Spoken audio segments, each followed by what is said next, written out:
Bonjour Maxime. Bonjour Jennifer. Alors vous allez me dire si je me trompe, mais aujourd'hui VDM c'est 3 millions de visiteurs par jour, c'est ça? C'est ça. C'est 2 millions de chiffre d'affaires, le tout sans le moindre investisseur. Exactement, oui. Comment c'est possible?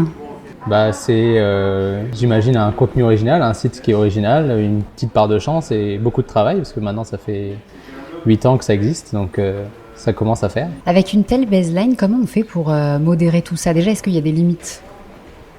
La limite dans ce qui est envoyé, c'est faut que ce soit drôle, parce que sinon c'est pas intéressant. Il faut que ce soit original, parce que mine de rien, on en a plus de 25 000 aujourd'hui et qui sont validés, donc essayer quand même d'avoir quelque chose qui soit pas déjà arrivé, ou en tout cas qui soit pas peut-être une copie de ce qu'on a pu voir. C'est vraiment des petites règles, mais au final, en fait, ce qui est marrant, c'est que les gens, en lisant VDM, ils se calquent, en fait, ils s'inspirent du format. Et beaucoup de gens pensent qu'on les écrit, mais en fait non, c'est parce que les gens en lisent tellement que pour eux c'est le moule VDM, ils savent que pour passer il faut avoir une sorte de style VDM. On essaie de garder un humour qui soit original, mais surtout transgénérationnel. Bon, il y a sur une dizaine qu'on publie par jour, il y en a certaines qui vont plaire à des plus jeunes, d'autres à peut-être des plus âgés. Mais voilà, on essaie aussi de rester un peu universel, parce que c'est un site qui a beaucoup de visiteurs, donc il faut qu'on plaise un peu à tout le monde. Au début on l'a lancé en français.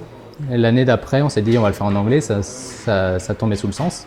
Et ce qu'on s'est vite rendu compte, c'est qu'en fait, malgré le pays, malgré les traditions, en fait, tout le monde a à peu près la même vie de merde. Mais c'est vrai qu'après, chaque pays a un peu ses petites spécificités. Comment on gagne de l'argent avec VDM, Maxime? C'est la publicité, comme beaucoup de sites. Quand on est éditeur, on essaie de monétiser avec la publicité, que ce soit des bannières de pub sur le site, sur les applications, que ce soit des opérations aussi de partenariat avec des marques comme Coca-Cola, où on l'a fait plusieurs fois, avec des jeux concours, et en essayant de toujours travailler pour que ce soit intelligent et que ça ait un rapport avec VDM. Nous, notre ambition, c'est vraiment de se dire on en vit, on n'a pas d'investisseurs, on préfère rester un peu indépendant, c'est une richesse. Parce que, comme je dis toujours, si on avait des investisseurs et qu'on avait lancé un site qui s'appelle Vie de merde, ça m'étonnerait qu'ils aient dit banco, allez on y va, quoi. Donc on garde un peu notre indépendance et on travaille comme ça de manière peut-être plus humaine qu'un Facebook avec des milliers d'employés. Alors vous, Maxime, vous êtes de Reims. Vos premiers pas de développeur, c'était à 9 ans. Vous avez créé votre première entreprise à 14 ans.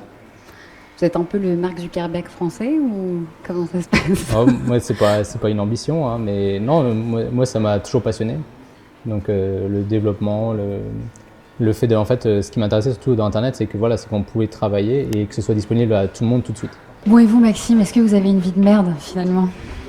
Au début, on écrivait souvent pour se plaindre, mais en vrai, même le sens du site à l'origine, c'était de dire, moi, c'est des petits tracas du quotidien, mais en vrai, dès qu'on prend du recul, c'est toujours très drôle. Donc, nous, on n'a pas de vie de merde, c'est sûr. Et même tous ceux qui postent sur le site, je pense qu'ils n'ont pas de vie de merde au final.